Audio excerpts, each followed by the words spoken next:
Chapter 13. St. Mark's Hospital. ICU Room 302. Dr. Hans Albrecht. "How is he doing this morning?" I asked. "Surprisingly well, actually," replied Cameron's nurse. "I weaned him completely off pressors. His heart rate is down, and his labs look great this morning." "He's off pressors? That's too early for the injuries he has." The incompetence of the staff continues to amaze me. I really should sleep here so I can keep a better eye on my patients. It's definitely unusual, but he didn't need them. I followed our weaning protocols and even went slower than they called for. "I see. Well, we gave him over 30 units of blood. Nice to see some of it stayed inside him. He was the talk of the hospital last night.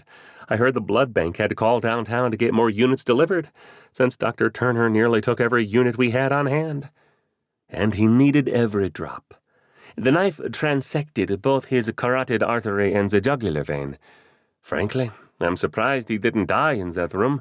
If the ER nurse hadn't immediately held pressure on his neck, he would not be with us right now. She prolonged his life long enough for me to save it." His nurse turned away from me and pretended to adjust the IV pump. She's probably rolling her eyes right now, but I don't care.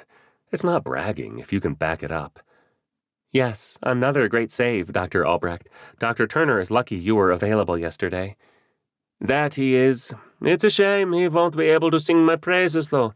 His recurrent laryngeal nerve was severed, and that's not something we can fix. It would be a miracle if he can speak louder than a whisper. Probably even had a big stroke during the process. Poor guy, he—" The toilet flushed behind a door next to the bed, interrupting my speech. I looked at the nurse in fear. "Sorry, sir. Dr. Turner's wife is in the bathroom. She spent the night with him here in the room." The door opened, and a tall, beautiful woman stepped into the room. "Good morning, Dr. Albrecht. How is my husband looking today?" I straightened my posture, smiled, and extended my hand. Maybe she didn't hear any of that. "Good morning, Mrs. Turner. I was just speaking with his nurse about that. We are very pleased with his recovery so far. His vitals are stabilizing, and he is on minimal ventilator support. Things are looking much better." "Oh, that's wonderful news. Thank you so much." She brushed away my hand and reached up to hold my face in her hands. "We are so grateful for your care and help with Cameron." She dropped her hands down and gave me a hug. Yes, you're welcome," I said. I patted her on the back twice and stepped backward to remove myself from her grasp. "If you'll excuse me, I need to check on my next patient. I will stop by between cases and see how he's doing. Have a good day." I felt her eyes on me as I hurried down the hall, trying to find something else to occupy my attention. Addison Turner. "So that's the great Dr. Albrecht, huh? A little full of himself? He's a wonderful surgeon, but yes, quite conceited. Did you hear how he talked about your husband's vocal cord injury?" "Yes, I heard that. It's why I gave his face a big hug with my unwashed hands." His nurse brought her hand to her mouth as laughter overwhelmed her. "Nice one. We've all come up with ideas on what we'd like to do to him, but that one's never come up. Do you mind if we add that to the list? Be my guest. And honestly, I don't care about Cameron's voice. I married him for his heart. And as far as I know, that wasn't injured in the attack." His nurse composed herself and wiped away the tears, likely formed from the combination of laughter and heartache. "You're right, his heart is just fine. As Dr. Albrecht said, there is a chance of blindness and stroke, but we can't evaluate those until he's awake and off the ventilator." "I know that. We'll deal with whatever we have to. I swore to love him in good times and bad. In sickness and in health, I plan to keep up my end of the bargain." I pulled a chair next to Cameron's bed and held his hand in mine. "I'm here for you, Cam. Forever." The next few hours passed slowly. I dealt with an unending series of calls from friends, family, and members of our church, expressing their sympathy and prayers for Cameron.